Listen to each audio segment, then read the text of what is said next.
Okay, I did it. After 12 years of GTA Online and after finishing this cell mission, I have finally achieved the maximum goal. Being able to buy the cheapest mansion in the game. So good to meet you. I'm Angel. Can I call you Daddy? Yeah, it's a bummer, but at least I can see my yacht from here. It does feel nice, to finally afford every property, business, and pretty much anything with a helipad attached on the roof. After 12 years, I can finally chill by my pool just like Michael did in story mode.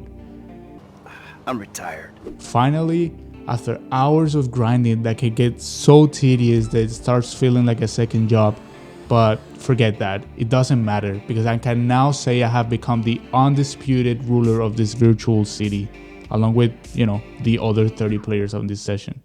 And look, it just started snowing.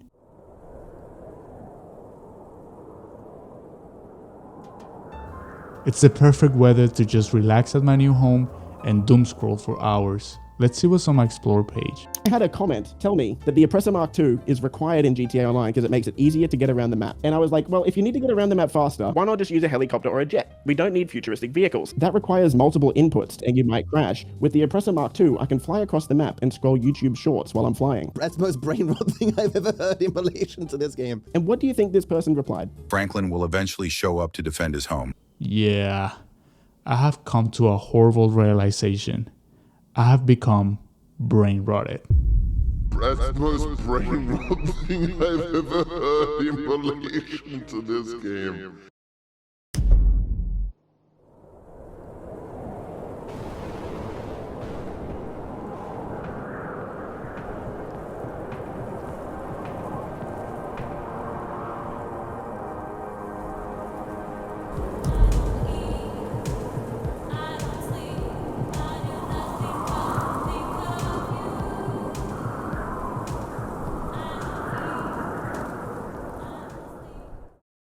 Ever since I started this channel that mostly focuses on gaming commentary, I've found it fascinating how closely the gaming industry reflects broader cultural trends and the evolution of entertainment as we move through the second half of the 2020s. Jesus, this decade is almost over. The 2020s, for lack of something better to say about them, are an era that I think will be defined by constant stimulation, endless metrics of progress with continuous feedback and reward cycles, and experiences that feel shamelessly designed less to be enjoyed and more so to keep us occupied. But not so much that we have to think about it like, please spoon feed me exposition every few minutes or so in case I get distracted looking at reels on my phone.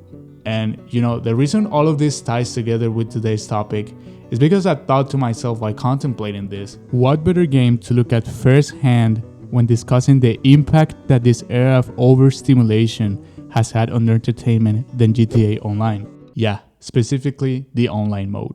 A game that's now just a few years short of hitting a decade and a half lifespan with constant updates and a very consistent player base. It's a weird game, man. If you've played it recently, you know what I mean by this, but to me, it's kind of crazy to boot this game up and go into the story mode to remember that it originally released in 2013. And also see how kinda all of its social commentary was aimed at the plastic, Hollywood-style excess of the time. Celebrity culture, empty luxury, the illusion of success, and those things still exist today. Don't get me wrong, I'm not saying the themes explored in the story mode are outdated, but the rise of social media accelerated dramatically over the last decade, and the explosion of constant content creation have pushed those same ideas to a much more extreme place than what it was back then. Which, kind of makes me wonder how they'll tackle this next year, hopefully, with GTA 6. Especially since the trailer already shows a clear focus on it, with TikTok-style clips we see in the first trailer and whatnot. As a brief side note, I kind of like how the GTA franchise has a few games deemed as period pieces, set in other decades than where the games were released like the 80s and 90s, but the other games that weren't have gradually become period pieces of the exact period that they were released in. Just like in GTA 5, GTA 4 also kind of has its own themes with the 2000s post 9/11 anxiety, terrorism panic, and constant surveillance. Weasel News. Breaking news. August, Liberty City is gripped by a fresh wave of terror and violence, which many believe is linked to terrorism. Its overall tone and presentation also conveys this. Like, it's way more grounded and more cynical, if you will. But that's all I wanted to say about it. I kind of like how each game has accidentally, or maybe they thought about it, who really knows, but they have become a time capsule of the culture mood of their respective decades. But the thing is, GTA Online didn't stay frozen in the early 2010s like the story mode did. Yeah, it's 2017. I can't believe it either. Crypto investor. So I did a little digging, and it looks like he wants to use it as an NFT. The two modes eventually split, and now online feels like it exists in a completely different world altogether. It's a different time period.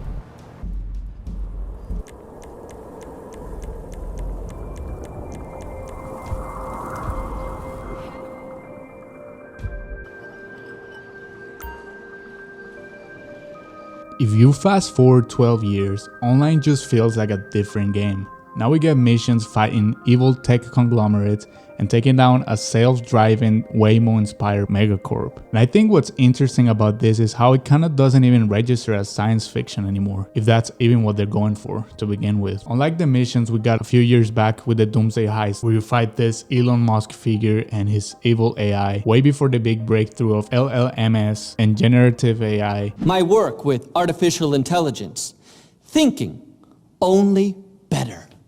That's my slogan, by the way. These new missions don't really feel exaggerated or futuristic. They feel more like a critique on the current things that we have today. The whole company is basically an FIB field office. Look around. I bet there's one there right now. If anything, with these missions, it feels like the satire had to keep escalating just to keep up with reality, which is a common theme amongst pretty much every form of media that attempts to do satiric social critiques of the current climate of things. But that is just for the main themes tackled in the story aspect of GTA Online, if you will. But with this video, I kinda wanted to delve into the gamey aspect of it and how the systems this game has also reflect the current state of things. The automation and, like I've mentioned before, the endless progression systems. I was very surprised to learn that you can now run your businesses like gun running as a completely passive source of income, and even triple the production time and just kind of run them in the background while you do other things, I guess. Because before it was done so in a similar manner, but in a way where the system was designed to keep you playing. Now, it just kind of seems like the strategy Take-Two has when implemented systems has been shifted from keep people playing and more towards retaining the player doing nothing. Just standing AFK in a private lobby. And I mean, I want to make clear that video game systems designed to keep you progressing are not entirely a bad thing. At least not to me. It does feel like a plus when a game has you doing a bunch of shit. Arguably, the biggest game right now, if you think about it, is literally about picking up junk you find laying about. And it's fun. A simple system that ties nicely with what actually makes this game brilliant, the interactions you have with other players. Yo, friendly? Hello, traveler. What? Oh, dude, the guitar? What? Yo! Mama, take me home. Playing with your friends as absolute evil bastards, or even helping other people and making a difference. I don't know. Don't need to do this fight though. Thanks for not fucking killing us. Yeah, same. No problem, bro. GTA Online though feels different. It feels like it's done with making you want to progress and just wants you to hoard your wealth like an absolute psychopath. Maybe it is actually leaning into the real life simulator thing, but like, think about it. Why would they introduce something like the car wash as late as they did on this game's lifespan? Which, by the way, you can now claim for free this week after it was like $2 million in-game dollars. We've had all sorts of illegitimate businesses running for years. Every time there's a new update, I get a nick when the new supporting character calls you regarding this new big opportunity to make money. Like, even canonically, aren't our characters supposed to be multi-millionaires by now? I would have rather they just focus more towards giving you good stories. Kinda how they did it with the short trip missions you get after completing the contract heist. The missions, getting to play again as Franklin and Lamar, are what feels rewarding, not whatever amount of money they give you after completing them. And if you want to still inject a reward into it, maybe give us like a rare item or something, but I'm sure our characters don't need more money. I think we're all set on that front. But like I said, they're keen on making you want to own every property, every business, every vehicle, and every upgrade. And it's turned into this weird dichotomy because on one hand, I don't care about money and grind anymore. But on the other hand, whenever there is actually an update with a fresh set of missions that progress the story, if we can even call it that, unless for a few minor exceptions, are all behind an egregious paywall. $9 million in-game dollars just to keep up with the new Michael missions. And spoiler, because these are not really the new Michael missions. I mean, he's in the cover art of the DLC, literally front and center of this thing. Was I wrong to assume that he was gonna be a prominent character? He must have had around 5 minutes of screen time in this whole DLC. And this is apparently just a setup for an upcoming one, which I guess would have you buy another facility or safe house in order to complete him. But anyways, I just wanted to let you know that I got completely clickbaited by Rockstar. Because missions aside, I keep wondering what Rockstar thinks I'm supposed to feel after buying the mansion. Which is, in all honesty, just another safe house I'll barely step inside. And okay, I was gonna leave this out of the video, but I decided to keep it in the end because I have not seen anyone bring this up. And you know what? I don't wanna be that guy, but these are not mansions. I mean, it is a pretty big house, but let me ramble a little bit about this for a second. Yeah, don't get me wrong, my crib does not look nowhere near like this in real life, but am I the only one who thinks that this isn't what we really wanted when people ask to have mansions in GTA? I mean, what's really all that different from the houses you could already purchase in Vinewood Hills? Aside from the fact that they're bigger and have a little pond, and the new activities which are a nice addition. I mean, you can do yoga to increase your run speed, and it's a very significant upgrade in my opinion. That's a pretty freaking awesome quality of life update if you ask me. This house is full of great quality of life updates. I know I brought it up before like it's a bad thing, but I do like that you can now just automatically run your businesses in the background. But from a game development standpoint though, or at least to me, it's a travesty that the game has become so grindy that a quality of life upgrade is to avoid the gameplay. But yeah, I hate them. I hate doing the resupply missions. I cannot do one more resupply mission. I think, at least for me, this is what I picture when people wanted mansions in GTA Online. Or this, which you can own in other games. Even this can constitute as a mansion if we really start being charitable with the term. I mean, it has a separate garage, a tennis court, and an entrance. I mean, look up the definition of mansion, guys. I am not crazy. A block of flats or apartments designed for the appearance of grandeur. I mean, of course, I'm not pretending to be an expert because I'm not an architect, but this doesn't really say grandeur to me. It's just a modern LA house with a helipad on the roof. Yeah, this is David Dobrik's house, guys.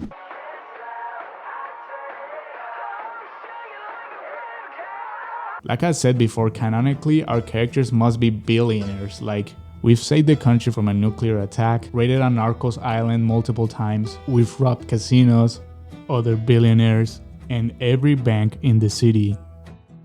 Why is a YouTuber's house the best we can do? But yeah, anyways, Rockstar, let us own the Playboy Mansion already. Okay, end of rant. What was the main point again? Let me check my notes real quick.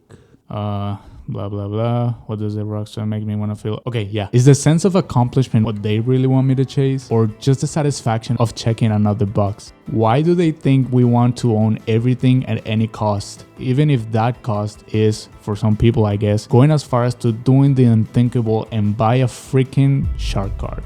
Or signing up for GTA Plus. I don't know which is worse. I mean, yeah, you win, Rockstar/Take-Two. People are buying your lame ass subscription, I guess, but the game has sacrificed its soul in the process. It's come to a point where it stops feeling like I'm playing towards something and it starts feeling like I'm trying to close an open loop the game refuses to let me finish. So yeah, with that being said, I think I'm officially announcing my character's retirement from the criminal world, unless until we get an actual resolution where we see the three main characters work with us one last time, or, you know, until GTA 6 Online comes out, which, don't get me wrong, I will definitely give it a try, but by the looks of it, Rockstar and Take-Two Interactive don't seem to want to take a step forward in the aspect of making everything less grindy. I mean, Take-Two execs have come out in the past and say that they're actually under monetizing their games, and I wonder, how exactly is a game that has made more than $10 billion under monetized? Look, I get that video games are now more ambitious than they've ever been before, require more work, and are overall harder to make while meeting the players' expectations. But let's be honest here for a second. The real reason it has taken them this long to make GTA 6 is because GTA Online is just too damn successful. It is, by all means, the absolute prime example of a money printing machine. They can add a few textures and some voice lines to a source code they've worked for more than a decade ago. This thing is so old that it has 9 gag meme faces references written in the comments, and it still hits high player counts. The prevalence that this game has is absurd. If Rockstar and Take-Two had given GTA Online the same treatment Red Dead Online received, which is letting that thing die in a corner, I can almost guarantee you we would have had GTA 6 at least a couple of years ago. But as far as I'm concerned, GTA 6 began full production in earnest in 2020. That was already 7 years away from the last entry, and to be fair, they did actually sprinkle in one of the best games of all time in between that time. So at some point during these years, they were actually busy cooking. I gotta give them that, but I don't know. I feel like it would have been better if GTA Online was put to rest at least a couple of years ago. And that would have also allowed them to develop content in this beautiful world they created just to completely abandon after releasing this game and its online component in favor of, I'm starting to sound like a broken record here, a 12-year-old game. It just doesn't make any sense. I think almost everyone agrees that GTA Online was a curse in disguise for Rockstar, which is arguably one of the best gaming companies in the business in terms of the games they've delivered in the past. But I just miss when games felt like games. Back when they were made with the intention to keep you hooked because progressing in them felt fun, not because they were quietly pulling the same tricks a casino does. And I don't mean it this literally. Getting lost in a game felt earned. Now it's just engineered. You feel like you're being tricked into adding more in-game hours. Their goal doesn't really feel like it is to entertain players anymore. It feels like the new goal is just to keep you logging in, checking timers, chasing payouts, and convincing yourself the next reward will actually make it worth it. I think this also goes back to the main point of them designing systems where your in-game revenue grows the longer you stay in the session. If you think about it for a second, why would they patch literally every method of making money more easily? Things like the card duplication glitch, adding heist cooldown timers, increasing heist startup costs, nerfing the payout of the payphone hits, nerfing Cayo Perico to death. But they have yet to patch the methods that allow you to remain idle in the sessions, like the one in the LS car mid racetrack. That's it. That's the only reason. They just want you to keep you logged in. Not necessarily playing because they don't really need to. And credit where it's due, I guess. It seems to be working. I don't see any intention of GTA Online's player count ever slowing down. It remains unbeaten. But when Rockstar and Take-Two tried to implement that same strategy for Red Dead, and they were met with a different type of player, more patient and more leaned towards enjoying an immersive experience rather than owning every business and property and grifting others, the system completely fell on its face, and the game, as of now, is completely dead. And I made a whole video delving into all of the reasons as to why Red Dead Online failed. So feel free to check it out if you're interested and if you haven't. But with GTA Online, it totally feels like it was the other way around, and we were the ones who failed for still playing this. I've been genuinely playing this game for more than a decade now, and it has been quite an interesting ride. Because for those who didn't play when it first came out, it might be hard to believe that GTA Online was originally built on the same blueprint as GTA 4's multiplayer, which was, in many ways, the first version of GTA Online. And it really did feel like it was designed simply to be fun. Like, actually, I remember it was a game that relied heavily on the community, and its backbone was really mostly just about the player-created jobs, which Rockstar very intelligently introduced since the very beginning. If you were around during that time, you remember the crazy races, team death matches, and adversary modes. And you must have played a few games of Rockets vs Insurgents. And you probably remember that era as being the most fun you could ever have in the game. Even the free roam was significantly more fun, where the biggest threat was a player cruising down the street with a tank. Holy crap, you just instantly blow people up. This is insanity. Or someone who went to the effort to jump over the military base fence to steal a jet. And you didn't have to worry about a flock of broomsticks grifting you all the time, which in my opinion has rendered buying cars kind of pointless in today's GTA Online, unless they have the Imani tech upgrade that makes them not lock into homing missiles. But yeah, driving on a public session is kind of dead to me, let alone flying on something that doesn't have any defense systems whatsoever. Those game modes I mentioned earlier are completely empty nowadays. The only things that pretty much make up for the online experience in 2026 are the sale missions in public lobbies, the idiots who want to grift the people selling for a measly $2,000 reward, and heists, which they keep nerfing by the minute. Granted, the OG online experience was fun, but Rockstar quickly realized that it was never going to be as everlasting as it was in its current state. And to be fair, they had since the very beginning originally planned to slowly roll more content in the form of updates, even as far as to show in the very first reveal trailer back in 2013 that the original heists were just around the corner. Band together and form a crew. Then tackle a heist, rob a liquor store, or compete in classic online modes. And I had a huge case of Mandela effect when researching this video when I found out that the original heists didn't come out until 2015. That was almost 2 years since the release of the game. Because yeah, sure, I remember they came in a bit later than the release and that we had a couple of not very substantial and really merely cosmetic updates such as the beach bomb, the first holidays, which introduced the snow, the Valentine's, and the I'm Not a Hipster and the Independence Day one, which brought us fireworks for 1 year and didn't bring them back ever again, which is crazy. But okay, sure, 2015, it's really when GTA Online kind of started, I guess. The original heists were kind of a renaissance for the game, and it did, for the very first time, added a string of missions that would reward you a good sum of money all at once. It didn't really hurt the economy, as it was actually a pretty reasonably hard endeavor to find 4 people to complete these missions, and going back to them and comparing them with nowadays payouts is absolutely bonkers. The first heist paid you only like 125k total. That's actually crazy considering you can now make that same amount or more in a matter of minutes just sitting on a free roam session.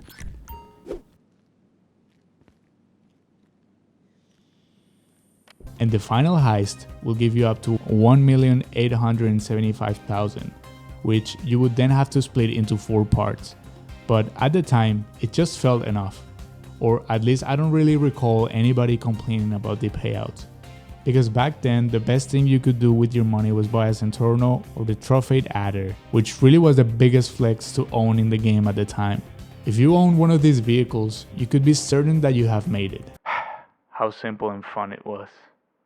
Now, we probably have like 1,000 vehicles, but I don't think any of these are as big a flex as the Trophy Adder ever was. And like I mentioned before, driving in a public session has been made pointless now. But aside from having to purchase the apartments, which really weren't all that unreasonable in their pricing in my opinion, even then you only needed 1 person in your friend group to own it, or you could join randoms at any point, but I wouldn't have recommended that to anyone, to be honest. The point I'm trying to make is progression wasn't locked behind paywalls or premium shortcuts the way it feels today. If you wanted to move forward, you mostly did it by actually playing the game, and not by constantly being nudged towards spending more just to keep up. Ultimately, now that I think of it, I think this is the reason they eventually decided to go the career builder route in the expanded and enhanced editions, to fast track progression for new players, because keeping up with people who've been playing this game for longer than some new players have been alive would be nearly impossible otherwise. But that change wasn't really about Rockstar being charitable for once. It was definitely about getting newer players up to speed quickly enough to hook them, before the gap became discouraging and they logged off for good. But yeah,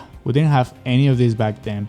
Eventually, next year, in 2016, they dropped the CEO and the biker updates, with all the businesses and the birth of the resupply and sell missions. And just as the player board in public lobbies became all colored, something in the balances of the force of this game changed forever. It wasn't quite really what killed the game per se. We will get to the moment the game really died in a second, but it was definitely the beginning of the end. But nobody really saw it that way. The business system that GTA introduced with this update was the first bit of a complete grind center system, but the option to purchase the supplies instead of doing the resupply missions and disguised it enough as a passive income system for it to pass the vibe check without players batting an eye. In between the changes in the gaming mechanics, we also got an update that narratively shook the culture and kind of the identity of what the game was, for better or worse.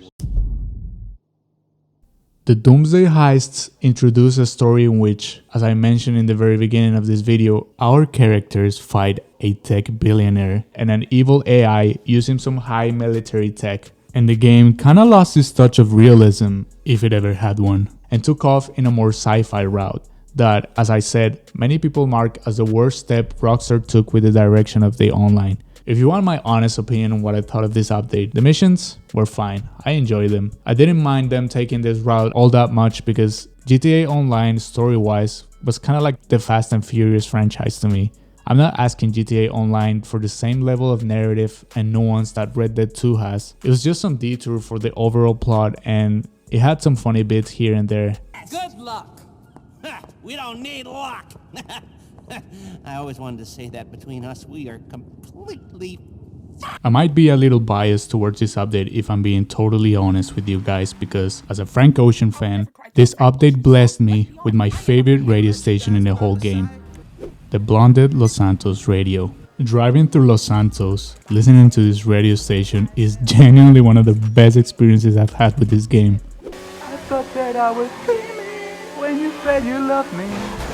And in my opinion, I think most importantly, from a design perspective, this extra content wasn't really half-assed at all. And it all made sense a few years later when it was revealed on a leaked document that this was actually a rehash of a story mode DLC they had planned called Agent Trevor that kind of followed a similar narrative, only with Trevor, instead of our mute, non-personality having Aziz. And it was a single-player DLC, and possibly a better idea than what we ended up getting. Man, I actually would have loved to see that idea come to fruition. Actually, now that I think of it, all of these single player DLC ideas sound way better than any update we ever had for online. Like, what do you mean we could have alien invasion missions with Franklin and zombie apocalypse missions with Michael? But anyways, going back to this timeline where we only got GTA Online updates. My main gripe with the Doomsday Heists is that I hated the free roam setups. They were really very unnecessary if we already had setup missions on their own. And the fact that this was a 3-part heist made it drag for way longer than it should have.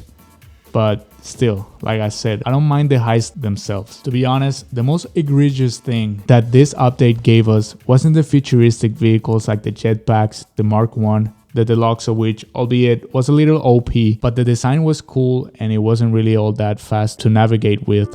But the worst thing this update did was when they introduced the fucking orbital cannon.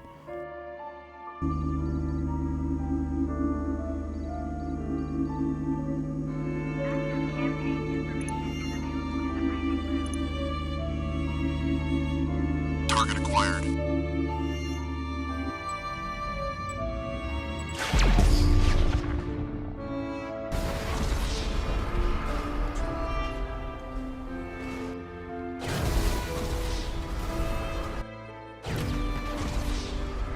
Target neutralized. If you don't know what the orbital cannon is, it's literally what you just saw. A guided missile that will hit with 100% accuracy for the cost of $750,000 in-game dollars a shot, plus the $900,000 fee for the installation of this thing in your facility. If you equate this to real-life money in the form of the shark cards, you will have to buy a Great White Shark card, which will give you 1.5 million GTA dollars. This costs $20. Every time you get smoked by one of these things, you have to think that these grifters are spending $20 just to kill you and then spam else in your text messages. Or at least that's what they would be spending on paper, because I don't think this thing is used by anyone who doesn't have a modded account. I don't think anybody who has earned in-game money legitimately is actually using this thing. I think this, in my opinion, is the first sneak peek we ever got of what Rockstar's mindset actually was with what they really wanted this game to become. It is, by all means, a feature that only exists to grift players, nothing else. And Rockstar's honor bar really took a hit with this one. But then, subsequently, after we had the gun running update and the hangar one, which really were only a more advanced and profitable buy and sell system that was first introduced in the Bikers update, came the nightclub, which dropped with the After Hours update released on July 24th, 2018. And this date, at least to me, and well, to many others, if we're really being honest, is the day that GTA Online we once knew and loved officially died. But it wasn't because of the nightclub, but one single vehicle they dropped with this update.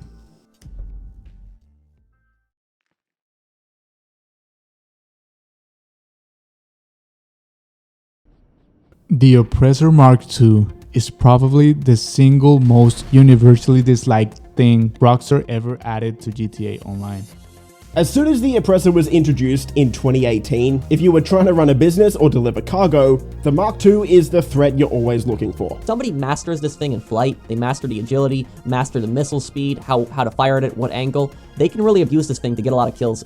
These vehicles require no skill to use. They auto-lock on and they make swift turnaround. The community is mostly in agreement that this is Rockstar's biggest fuck-up so far. If you're a mouth-breathing troglodyte whose only goal is to kill everyone in the session, this is the weapon for you. This thing was a complete turning point in the trajectory of Rockstar as a whole. It is a vehicle that gets memed and dragged on across multiple communities in the gaming industry, which weirdly include Rockstars themselves. I hope you are finding enough time for resting and relaxation, Captain. Have you ever tried shooting the missiles at the people on the flying bikes? Great sport here in America. Which makes me conflicted to decide if this is some sort of self-admission, but I bet for someone who hasn't played this game, it might be hard to understand why. Why does this thing, of all things, get so much hate from the community? And I think we really all deep down have a complicated relationship with this thing, because how can you hate the one single vehicle that can make all of the missions significantly less tedious? It cuts time travel by about 4 times the amount. You can spawn it anywhere, and before its multiple rounds of nerfs, more on that later, it vaporized every enemy instantly by spamming R1. And honestly, it took all the effort away from traversing the map, using waypoints, driving through other terrains, and it really just turned it all into just hovering on a straight line for just a few minutes. In fact, it is so easy to navigate with this thing that you don't even have to worry about crashing anymore, which before kinda required you to have a little bit of skill if you wanted to fly something as fast as a jet. But not with this thing. No more worrying about crashing, just go up and down until you reach your destination.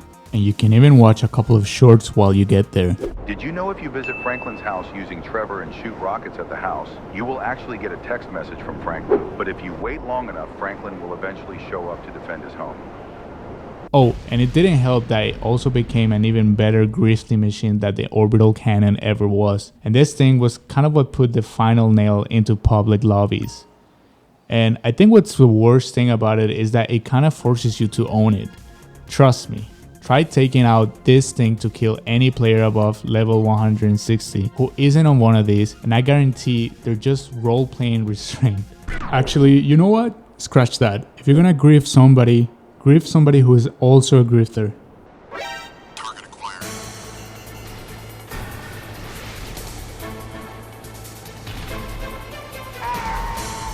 Target neutralized. Now, by applying the same logic we did as with the orbital cannon, the Oppressor Mark II costs a whopping $8 million in-game dollars at full price. Additionally, you have to own the terabyte first in order to store the bike, which can cost you at a minimum $1,375,000 in-game dollars and $495,000 for the vehicle workshop, which it is necessary if you want to add the missiles and the countermeasures to this thing. And lastly, you need to own the nightclub in order to store the terabyte. Do you get what I mean now when I said that this game completely sold its soul with this update? You have to buy something to store it, and then you have to buy another thing to store it. What type of Russian doll bullshit is that? The nightclub will cost you, at the cheapest and shittiest location, $1,080,000. Trust me, I wish I was making this up. All in all, You would need about $10,900,000 in order to own the flying mosquito. A megalodon shark for $10,099,99 would suffice. And, you know, throw in a great white shark for another $20 just to round up. It costs twice as much to own this thing as it is to own the game when originally released back in 2013. Tell me how Rockstar got away with putting not one but 3 paywalls behind owning this thing. Apart from this, I think the biggest disservice this thing did to GTA Online is that it exposed kind of how bare bones and how on the nose the systems of making you waste time really are. You know, the ones that I mentioned before. The map and the city of Los Santos completely lost the sense of feeling of an open world city and state anymore. And it just became a loading screen you fly over. Every mission, you start at whatever safe house you have to activate the mission, which is point A, and then you quickly fly to point B, then kill a couple of enemy NPCs, steal some object or whatnot, and then fly again back to point A while enemies chase you. Except that part barely even works anymore because they can't keep up with you and your broomstick even if they chase you with buzzards.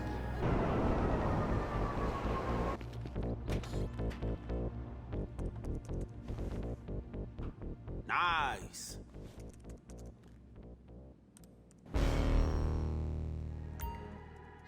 Sometimes they like to switch it up and the object that you have to retrieve is actually a vehicle so you can drive back to the safe house, which you would think is a nice work around the problem, but is it really? Because it just makes the mission more tedious than it already is. It feels like I'm complaining and whining about everything. And I am, to be fair. But the problem is not that the mission takes shorter to complete, is that it is repetitive and all of the missions follow the same formula to a T. So it just feels like we're stuck in a loop doing the same missions over and over again. I know this will totally sound like I'm trolling, but when Rockstar added the player created missions this December, it really felt like a step in the right direction to me, because it was a way for the community to show Rockstar what we really wanted out of GTA missions. And I said it's gonna sound like I'm trolling because I really did like the Diddy Raid mission created by Vexnileth. It's short and to the point. You don't have to travel from the other corner of the map. You don't have to recover some trinket just to take back to another NPC. Nice.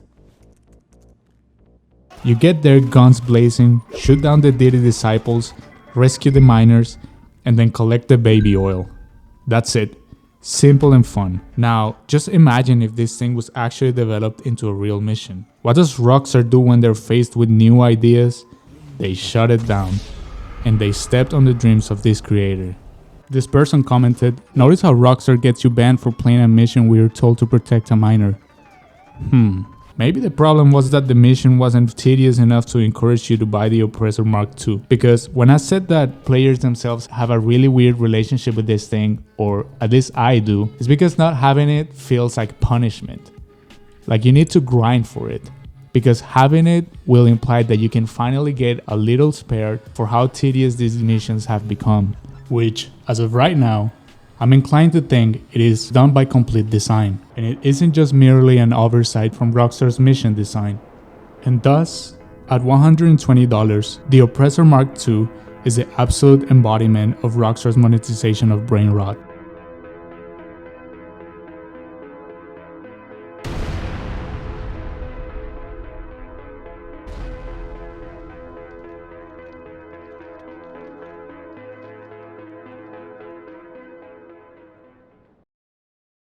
For a game that was once so detailed and full of life, you know, because driving through the state of San Andreas in GTA 5 for the first time back in 2013 was a core memory for me. From the city into Blaine County, cruising through neighborhoods, highways, back roads, the desert, those little recognizable landmarks from LA and Southern California.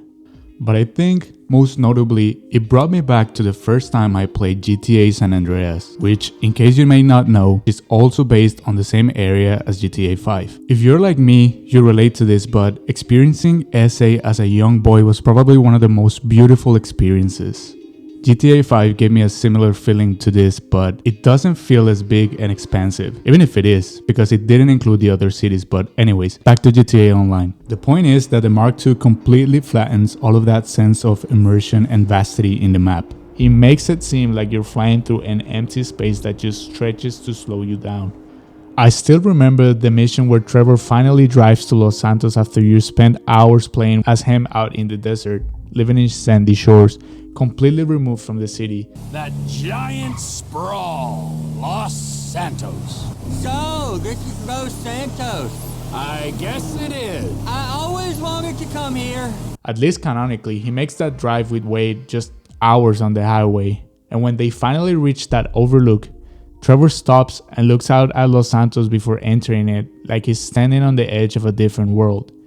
The game, at least at the time, really sold the idea that the state is really vast, that San Andreas is big enough for someone like Trevor to have lived his entire life without ever setting foot in the city. But you got stuck in the desert? It's still San Andreas. Best part of the state. It felt immersive at the time, because the distance meant something. Sandy Shores and Los Santos were simply just different biomes.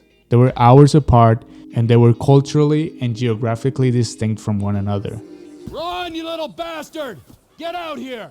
We're going to Los Santos! But you know, in GTA Online, all of that's kind of changed. It collapses all of this into a couple of minutes of flying, and the whole immersive aspect that this map had with very distinct regions kind of vanished over time. I also feel like this is one of the reasons why GTA 4, for example, is considered by many to have a way better map than 5's did. Because even though it's objectively smaller, Liberty City feels denser and more deliberate, if that makes sense.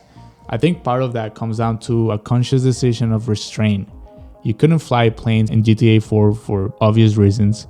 There were helicopters, sure, but no jets and no instant vertical escape from the map. You were forced to experience the city at street level, ultimately the way it was built to be seen. That constraint ended up working as a strength. Liberty City feels packed because you're always inside it, and the city feels alive because you're driving through it 90% of the time, instead of just hovering above it. Dan Houser has talked about in a recent interview about how GTA 4 was heavily influenced by his time living in New York, and you can actually feel that perspective everywhere. Its mood, density, and the feeling of existing in a city that never really gives you space to breathe. Liberty City, although being more technologically limited, uses this as a strength, and it becomes more grounded and realistic in turn. But yeah, 5 felt like it went the opposite direction and gave us a bigger map with more biomes and more freedom. But once you introduce tools that let you completely bypass the ground and the life put into the maps, that scale in one's hat feels like it's just an inconvenience for the player. GTA Online made the world of Grand Theft Auto 5 less immersive than what it was originally, even though, actually, the map has only expanded since then with a foreign region. The game feels less than what it was when it first released, and that's crazy to me. And I wanted to connect this whole point of how the Oppressor ruined the map while comparing it with GTA 4, because that's kind of one thing that worries me about GTA 6. Of course, I know it's probably gonna be way bigger in size to GTA 5's Los Santos. Every rumor and leak and screenshot and the whole thing with the mapping project points like it's gonna be the case. But I think it is important that Rockstar returns to this idea of constraint as a feature and not a limitation. By what I've seen so far with the trailers and screenshots shared by Rockstar almost a year ago, Leonida already looks massive. But I think what will matter most is how they're gonna design it to be experienced. I'm crossing my fingers that they don't immediately pivot to, hey guys, you know what would be great? If we design missions that start in one point of the map and then make you travel all the way to the other side, and then let's make something that lets you completely skip the map. I kind of want a world that forces you to exist inside of it again. Driving from the furthest point in the Florida Keys to Miami will take roughly about 3.5 to 4 hours. And I know, it would be technologically impossible and just a little inconvenient if we're being completely honest, to replicate that to a 1-to-1 scale. But I do want this game to make me feel like I made that drive, if that makes sense. This drive from Key West to Miami, along with the Overseas Highway, is considered one of the most scenic road trips in the world, surrounded by the Atlantic Ocean on one side and the Gulf of Mexico on the other. You know, that endless horizon feeling, and once you get there, see how the world naturally changes around you as you enter the big city could feel nothing short of magical, if done right. I think if you strip all that away from the start and just let us fly around on a bike, the distance starts feeling artificial, just made to keep on wasting your time and pad mission times. And as for the online aspect of GTA 6, I honestly don't know what to expect from it. You guys let me know what you feel about it in the comments, but on one hand, seeing how they are treating the last breath of GTA 5 Online, how they keep implementing systems of automation and repetition, all while pushing purchasable shortcuts that cut away the repetition and the tediousness, I'm not really expecting much from the sequel to this game mode, to be completely honest. But on the other hand, just to stay optimistic, they could take this game on a completely different route, because we already know that Rockstar is dipping their toes in the whole RP experience with the purchasing of CFX.RE, the team behind 5M and Red M, which are one of the biggest role-playing communities in GTA 5, and they've already implemented them into the Rockstar launcher for PC. So by my own appraisal, I think it would be kind of dumb if Rockstar doesn't do anything with this for 6. There are a ton of rumors already about how they will make GTA 6 Online more like an RP experience. And to be honest, that sounds great. It seems like it could be the thing that breathes a new life into their online modes. They've already tried and failed miserably with just trying to replicate the same formula in other games. So I think it will be wise to experiment and expand with this new idea. I don't think it is on anyone's wish list for GTA 6 Online to be like, you know what this game needs? More businesses with resupply and sell missions across the map, a flying bike, or a bunker that lets me fire orbital strikes to players for 750,000 in-game dollars.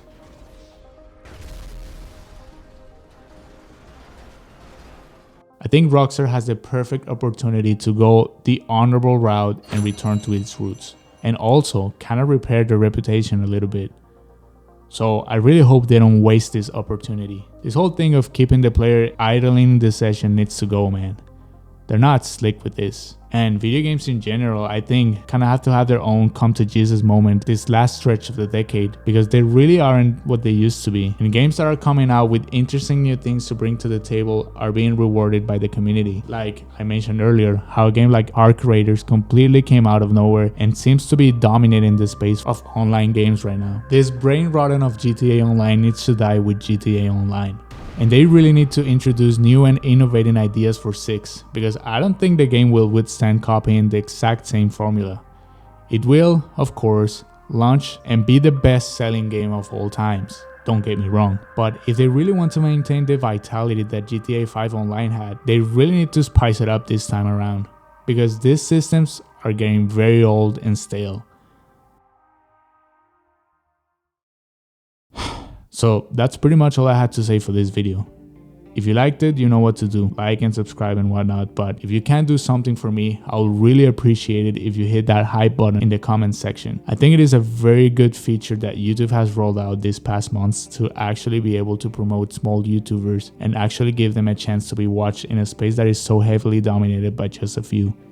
So if you can, and you feel like it, please hype this video up. Also, like I said, I highly recommend you watching my video on how Red Dead Online failed to bring Rockstar the same commercial success GTA Online did, and my previous video, which is about the recent state of Call of Duty. And that's pretty much it. Sorry for the shameless plug towards the end, but I hope you had a wonderful holiday season, and I'm excited to share this new year with you guys. Please stay safe. Once again, thank you for watching, and I'll see you in the next video. Peace. Good luck. We don't need luck. I always wanted to say that between us, we are completely